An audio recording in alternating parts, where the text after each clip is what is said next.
For millennia, the greatest empires in the world made the exact same fatal mistake. They marched onto the Iranian plateau with swords drawn, absolutely certain they could wipe this civilization off the face of the earth forever. The Macedonian phalanxes of Alexander the Great invaded here. Ruthless Roman legions marched here. Arab armies swept in under the banners of a new religion, and the ferocious Mongol hordes of Genghis Khan tore through, leaving behind nothing but towers of skulls. Any other nation would have vanished permanently after suffering such a catastrophic number of blows. They would have dissolved into the genetic and cultural melting pot of history, just as it happened with the Babylonians, the Hittites, or the Assyrians. But with Iran, something entirely inexplicable took place. Time and time again, despite losing on the battlefield, losing their capitals, and enduring occupation, the Iranians did something no one else in the world could do. They absorbed their conquerors. Just a few decades would pass, and the brutal invaders would begin speaking the Persian language, building Persian architecture, adopting their state bureaucracy, and even wearing their clothes. Again and again, the East essentially digested the West and the nomads. How has Iran managed, from antiquity right up to the present day, to force every major world power to reckon with it? How did they preserve their identity? And how did it happen that Great Persia, a country with a 5,000-year history, voluntarily abandoned its legendary name, forcing the entire world to call it Iran? This is the story of how a single nation invented the concept of time we live in today, turned geopolitics into a holy war between light and dark, and learned how to lose battles in order to ultimately win eternity. To understand the depth of this civilization, we need to rewind time far back. Traditionally, the Western world considers Mesopotamia, meaning Sumer and Babylon, or ancient Egypt, to be the cradle of civilization. In this worldview, Iran is often sidelined, and that is a massive historical injustice. Evolution took its natural course here. 50,000 years ago, Neanderthals dominated these lands, only to be replaced by Cro-Magnons 36,000 years ago. But the real revolution began later. Archaeologists have discovered urban-type settlements on Iranian territory, like the Jiroft culture and the Sialk ziggurat, dating back 6,000 to 7,000 years. Ceramic vessels from the 4th millennium before Christ irrefutably prove one of the oldest civilizations on the planet evolved right here, standing shoulder to shoulder with Mesopotamia and China. The first major geopolitical player in these lands was Elam, a state in the southwest of modern Iran with its capital in the city of Susa. The Elamites were so powerful that by the 26th century before Christ, they were practically dictating their will to the Sumerians. But the most mind-blowing event happened in the 23rd century before Christ, when the Akkadian king Naram-Sin went to war with Elam. The conflict didn't end with a simple truce. A written treaty was signed. It guaranteed Elam's independence on the condition that they aligned their foreign policy with Akkad. Think about that. This is the first documented international treaty in human history. The Iranian space stood at the very origins of global diplomacy. Genetically, however, the Elamites were closer to the people of Mesopotamia. The people we call Iranians today arrived here later, sometime between the 20th and 15th centuries before Christ.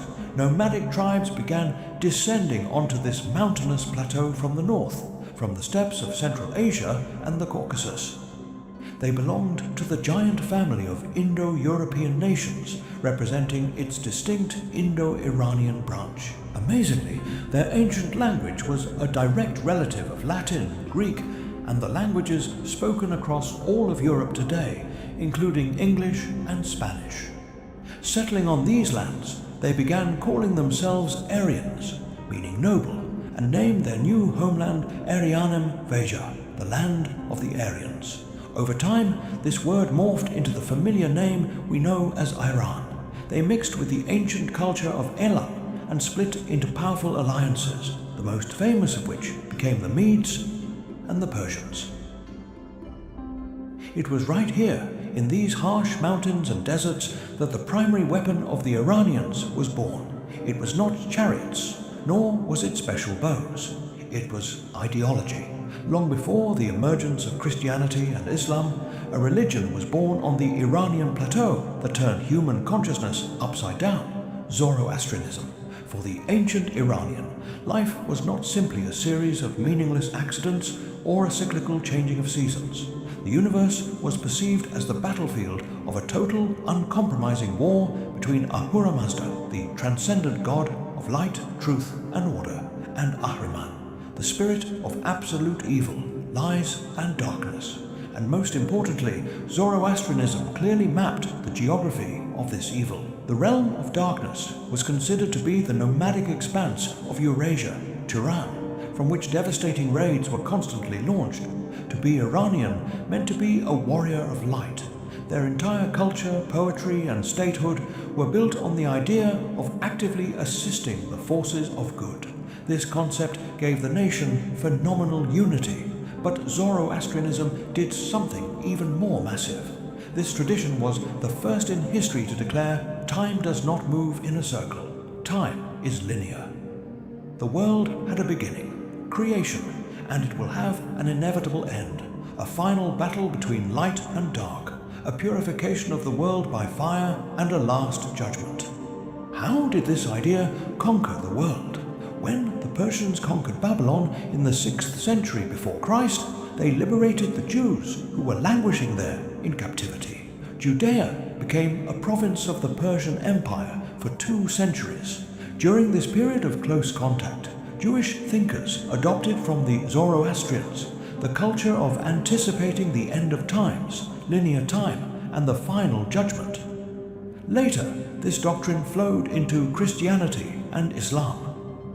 Prominent philosophers, including Friedrich Nietzsche, acknowledged that Iran played the key role in discovering linear time, the coordinates within which we still think today. The first truly great state of the Aryans was Media, formed in 670 before Christ. The Medes did not last long, but they managed to destroy the formidable Assyrian Empire. Their hegemony was cut short by their own relatives, the Persians. In 550 before Christ, a man named Cyrus the Great, half Persian, half Mede, united his 2 peoples, the tribes of the Persians and the Medes. Out of this union, he began building what historians would call the Achaemenid Empire, the first superpower in history. Cyrus was different from the tyrants of the past. When conquering Lydia, the Greek city-states of Asia Minor, or Babylon, he did not destroy their temples, nor did he enslave their populations. He built an empire on respect. His successor, Darius I, expanded the borders from Egypt to the Indus Valley. Nearly 50 million people, half the population of the earth at that time, lived under Persian rule. Darius divided the country into 20 administrative districts called satrapies, introduced a unified tax system, minted gold coins known as darics, and laid down a network of roads along which the fastest state postal service in the world raced. But history does not forgive weakness. In an attempt to secure the empire from the nomadic darkness, Cyrus the Great ventured into Central Asia to wage war against the Massagetæ tribe, and there the greatest emperor met his end. The battle was so brutal that the Persian army was annihilated. According to Herodotus, the leader of the Massagetæ, Queen Tomyris, seeking revenge for the death of her son, ordered her men to find the body of Cyrus. She cut off his head and threw it into a leather sack filled to the brim with human blood, declaring, "You thirsted for blood, now drink your fill." Despite this tragedy, the empire lived on. We are used to thinking that the famous Greco-Persian wars, the ones with the 300 Spartans, crushed the Persians. That is a Western myth. Yes, the Greeks defended their independence, but for the giant Achaemenid Empire, losing a couple of fringe cities was like a mosquito bite. The Persians simply changed tactics. They began funding first Athens, then Sparta, pitting the Greeks against each other. Ultimately, in 387 before Christ, the exhausted Greeks were forced to sign a humiliating treaty on the terms of the Persian king Artaxerxes. What the Persians could not take with a massive army, they bought. Persia became the undisputed master of Greece without firing a single shot. The real catastrophe came later. The Achaemenid Empire grew to such massive proportions that a weak central government could no longer control dozens of different nations. A young, ambitious king from Macedonia took advantage of this, Alexander. In 330 before Christ, Macedonian phalanxes ruthlessly crushed the Persian army. Alexander burned the magnificent Persepolis. It seemed the 1,000-year history of Iran was finished. From the ruins of the Achaemenids arose the Hellenistic Seleucid state ruled by Greeks. And that is exactly when the Iranian survival mechanism kicked in. Eastern culture began to methodically devour its Western conquerors. Alexander himself started wearing Persian clothes and adopted Persian court etiquette. The policy of Hellenization choked on the thick ancient Iranian worldview. In the 3rd century before Christ, the Parthians, an Indo-Iranian tribe, kicked the Greeks out and created the Parthian Empire. The Parthian ruler Mithridates I proclaimed himself King of Kings and the successor to the Achaemenids. For 5 centuries, the Parthians, relying on highly mobile cavalry and the famous Parthian shot, successfully stood their ground against the Roman Empire itself, dealing crushing defeats to the legions in the Middle East. Then, in the year 224, a new golden age arrived. The Sassanid dynasty took power, hailing from the Pars region, the homeland of the first Persians. They created a fiercely centralized state where Zoroastrianism became the official state doctrine. Society was divided into strict castes: priests, warriors, bureaucrats, and commoners, establishing an ideal meritocracy. Sassanid Iran was a superpower that waged grueling wars for almost 400 years, first with Rome and then with Byzantium for control over Mesopotamia and the Caucasus. But these centuries of endless warfare bled Iran dry. By the mid-7th century, the Sassanid Empire was a bleeding giant, a new, unprecedented force emerging from the deserts of the Arabian Peninsula capitalized on this, the Arab Caliphate. In 651, the Persian capital fell, and the last Shah of the Sassanid dynasty was treacherously murdered. All of Iran fell under Arab rule. The era of the Umayyad Caliphate began. The Arabs brought a new religion, Islam, and a new language. Zoroastrianism, which had fueled the Iranian spirit for millennia, began to fade. For any other culture, this would have meant the total erasure of identity, just as it happened with Egypt or Syria, which became permanently Arabized. But the Persians did it again. Various Arab rulers tried to force the Persians to abandon their roots completely. Yet, having suffered military defeat, the Iranians struck back culturally. The Islamic Caliphate, especially under the Abbasids, began to rely heavily on Persian bureaucrats, scholars, and poets. Arab caliphs adopted Persian methods of governance. The Farsi language did not just survive, it outlived dozens of empires, and the greatest scientific treatises and poems continued to be written in it. After the Arabs, a true apocalypse crashed down upon Iran. In the year 1220, Genghis Khan arrived from the steppes of Central Asia. The Mongols did not just conquer territories, they slaughtered entire cities and wiped 1,000-year-old irrigation systems off the face of the earth. It seemed Iran would turn into a pasture for nomads. But when the grandson of Genghis Khan, Hulagu, founded a Mongol state here called the Ilkhanate, something incredible happened.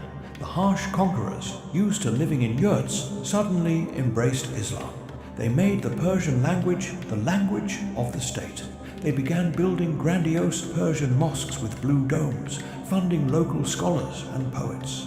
At the end of the 14th century, history repeated itself. Tamerlane stormed into these lands. He erected pyramids out of severed human heads, yet at the same time he stood in awe of Persian culture. He took the best Iranian artisans back to his capital, and his descendants, the Timurids, sparked a true Persian Renaissance, turning their courts into centers of exquisite miniatures and poetry. For almost 300 years, Iran was a boiling cauldron where political power belonged to fearsome Mongols and Turks. But upon taking the Iranian throne within a couple of generations, they irrevocably became Persians. The Iranian cultural code completely reprogrammed its invaders. And then, out of this 300-year cauldron of tribes and dynasties, a man named Shah Ismail emerged in 1501. He reunited the country and founded the Safavid state. It was the Safavids who made Shia Islam the state religion of Iran, forever separating it culturally and politically from the rest of the predominantly Sunni Islamic world and the Ottoman Empire. Iran once again forged its rigid, unique identity.